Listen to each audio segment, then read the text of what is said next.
आजच्या लेक्चरमध्ये मी तुम्हाला कॉलम क्रोमॅटोग्राफी कशी करतात लॅबमध्ये ते ॲक्च्युअल दाखवणार आहे. त्यासाठी आपल्याला कॉलम यूज करावा लागतो. हा आहे तो कॉलम, तो मी एका स्टँडला अटॅच करतो आहे. खाली तुम्हाला बघा कॉटन वूल प्लग पण दिसतं आहे. आपल्याला याची स्लरी तयार करायची असते सिलिका जेलची. त्यासाठी सिलिका जेलची साईज जी असते ती 60 to 120 मेश असते. याला 2 मेथड्स असतात. एक तर पहिलेच स्लरी तयार करून ती स्लरी ॲड करणं, किंवा मी जी तुम्हाला शो करतो आहे की आधी मी त्या कॉलममध्ये सिलिका जे आहे सिलिका जेल ते फिल करून घेतो आहे. काही काय करतात की ऑलरेडी ही जी स्लरी आहे ती तयार करून घेतात आणि ती स्लरी डीप करतात. मग मी काय करतो आहे की आधी कॉलममध्ये सिलिका जेल जे आहे 60 to 120 मेश साईजचं, तर ते मी आधी त्या कॉलममध्ये भरून घेतो आहे.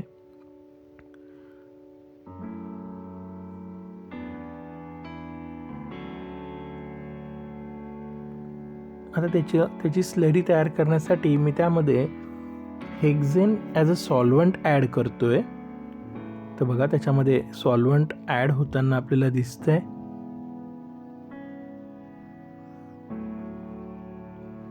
स्टॉप कॉक बंद केला. सॉल्वंट मी ॲड करतोय बघा. आता हळूहळू जे सॉल्वंट आहे ते खालीपर्यंत जाणार आहे बघा. म्हणजे पूर्णपणे जो एन हेक्झेन आहे तर तो ह्या पूर्ण स्लरी तयार करून टाकेल बघायची.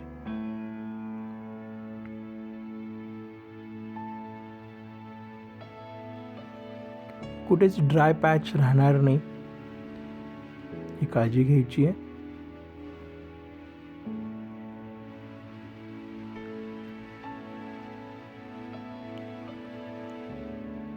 हळूहळू जी काही सिलिका आहे ती ड्राय जी सिलिका आहे ती बरोबर वेट होते आहे. सॉल्वंट त्याच्यामध्ये हळूहळू खाली जाते आपल्याला दिसतंय.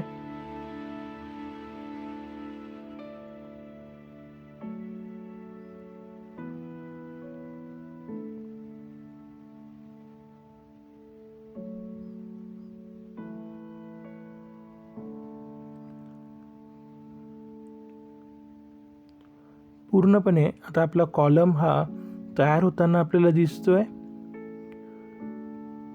लास्ट जो ड्राय पार्ट आहे तो पण आता पूर्णपणे वेट होऊन जाईल, तो पण आता आपल्याला दिसतोय. आणि एक स्लरी आपल्याला पूर्णपणे मिळालेली आहे कॉलममध्ये. तर तुम्ही बघू शकता ते कॉलम आपला तयार झालेला आहे. हा आपला कॉलम तयार झालेला आहे. कॉटन वूल प्लगचं काम हे होतं की यातली जी काही सिलिका पावडर आहे ती खाली पडायला नको. आपल्याला जो सॅम्पल आहे तो लोड करून घ्यायचा आहे सिलिका बरोबर, जो पण सबस्टन्स अलॉंग विथ इम्प्युरिटी आहे. तर ती सिलिकावर फर्स्ट ॲडसॉर्ब करून घेऊया. मग मी तो सबस्टन्स सिलिका हेक्झेन ह्या सॉल्वंटमध्ये घेतलेला आहे आणि सिलिकावर आपला सबस्टन्स हा ॲडसॉर्ब होणार आहे आणि याला मी इव्हॅपोरेट करून घेणार आहे.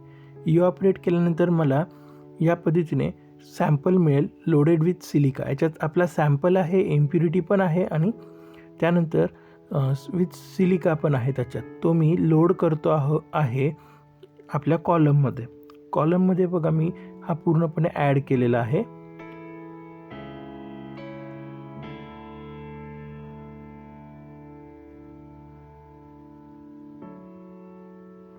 मी वरती त्याला कॉटन ठेवणार आहे. कॉटन वरती टाकण्याचं मेन एम हेच की आपला जो बेड आहे खाली कॉलममध्ये तो डिस्टर्ब व्हायला नको. जसं मी त्याच्यामध्ये सॉल्वंट ॲड करेल त्याच्यामुळे कॉटन आपण त्याच्यामध्ये ॲड करतोय. हा शेवटपर्यंत आपल्याला जाऊ द्यायचा आहे. ग्लास रॉडच्या साहाय्याने त्याला मी खाली नेतोय.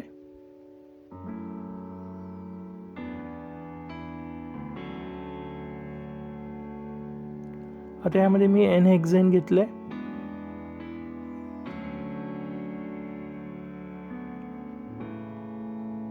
बघा क्लिअर आपल्याला एन हेक्झेन सॉल्वंट दिसतंय आणि खाली जो बेड आहे तो डिस्टर्ब पण झाला नाही कॉलम.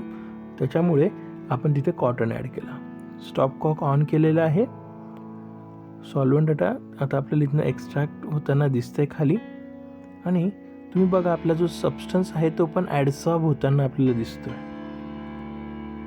आता मी व्हेरियस जे काही कॉनिकल फ्लास्क आहे त्याच्यामध्ये हे सॉल्वंट कलेक्ट करणार आहे, आणि प्रत्येकाची मी TLC घेणार आहे.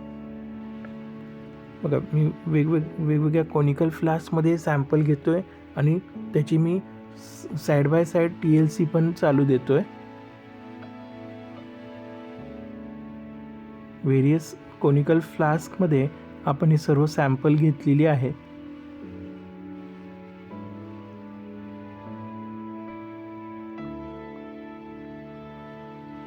कॉनिकल फ्लास्क हे बघा या पद्धतीने मी चेंज करतोय कॉनिकल फ्लास्क, आणि TLC पण मी घेतो आहे. सॉल्वंट सिस्टीम मध्ये मी TLC ॲड करतोय.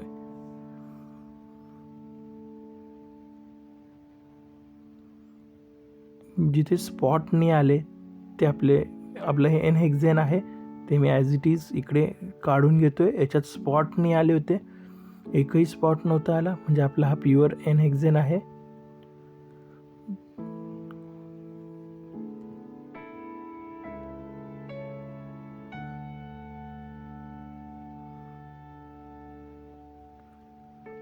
त्यानंतर सर्वात पहिले आपली इम्प्युरिटी जी आहे ती रिमूव्ह झालेली आहे.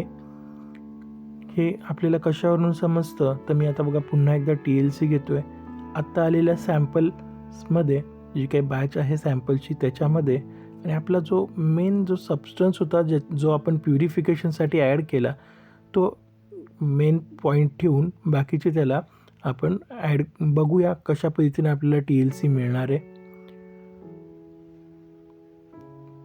जर सिंगल स्पॉट आलेत सर्व तर समजायचं आपली इम्प्युरिटी ही रिमूव्ह झाली आहे. सॉल्वंट सिस्टीममध्ये मी ॲड केली TLC.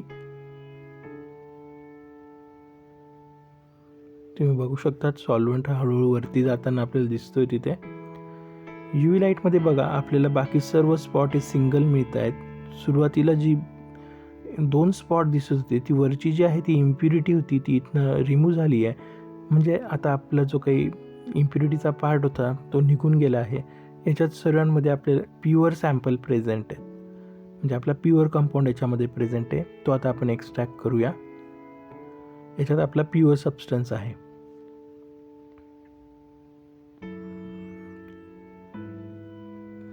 आपला सबस्टन्स हा सेपरेट झालेला आहे. पुन्हा आपण TLC घेतोच आहोत, जेणेकरून आपलं अदर इम्प्युरिटीज यायला नको. बघा सिंगल स्पॉट येत आहेत, म्हणजे आपलं जे काही एक्सपेरिमेंट आहे ते सक्सेस झालेलं आहे. आपण इम्प्युरिटी रिमूव्ह केली आहे. आता पूर्णपणे जो सबस्टन्स आहे तो आपण एक्स्ट्रॅक्ट करून टाकला आहे.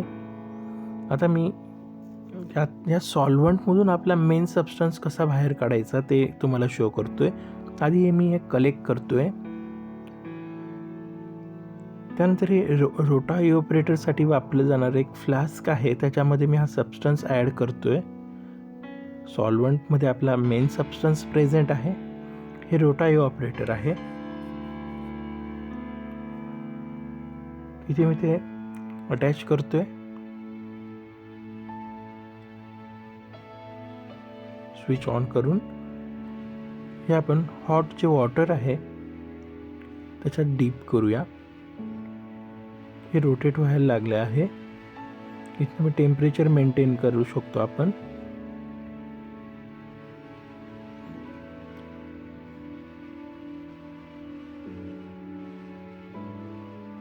व्हॅक्यूम पंप आहे साईडला, तर इथनं आपण व्हॅक्यूम पंप ऑन करूया. हे बघा इथून जो व्हॅक्यूम पंप आहे तो मी ऑन करतोय. व्हॅक्यूम ऑन झालेला आहे. कंडेन्सर आहे हे वॉटर कंडेन्सर, जे आतलं जे काही सॉल्वंट आहे त्याला इथनं कंडेन्स करून इथे कलेक्ट होणार आहे या बीकरमध्ये. हा जो फ्लास्क आहे त्याच्यात हे बघा इथे हीटिंग स्टार्ट आहे, तो रोटेट पण होतोय. इथे आपलं कंडेन्स होऊन जे काही सॉल्वंट आहे ते इथे आपल्याला मिळतं आहे. ते इथे खाली बघा बॉटमला कलेक्ट होताना आपल्याला दिसतंय.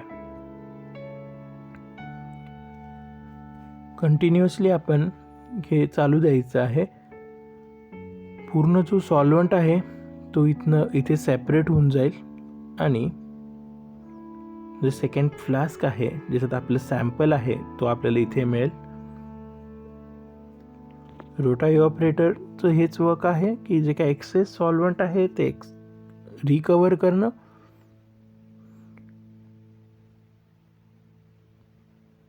बघा इथून जे काही सॉल्व्हंट आहे ते पूर्णपणे रिकवर होताना आपल्याला दिसतंय इथे कंडेन्सेशनने.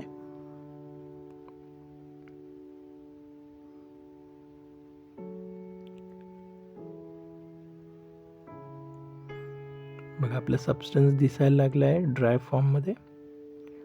इथे सॉल्व्हंट हे कलेक्ट होत आहे.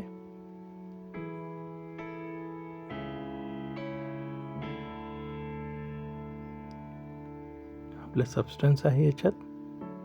इथे सॉल्व्हंट फायनली पूर्ण जे काही सॉल्व्हंट आहे आपण एक्स्ट्रॅक्ट केलं आहे.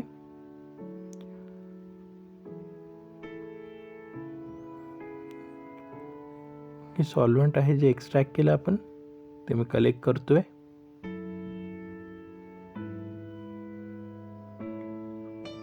आपला प्युअर सबस्टन्स आता आपण रिमूव्ह करूया. याच्यात आपला प्युअर सबस्टन्स आहे.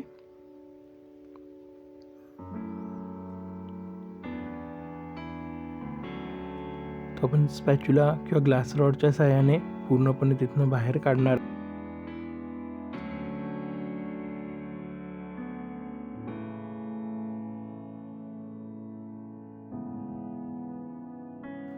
सिंगल स्पॉट TLC आपल्याला दिसते इथे. याचा अर्थ इथे आपली इम्प्युरिटी पूर्णपणे रिमूव्ह झाली आहे आणि आपला हा जो प्युअर सबस्टन्स आहे तो कलेक्ट झाला आहे.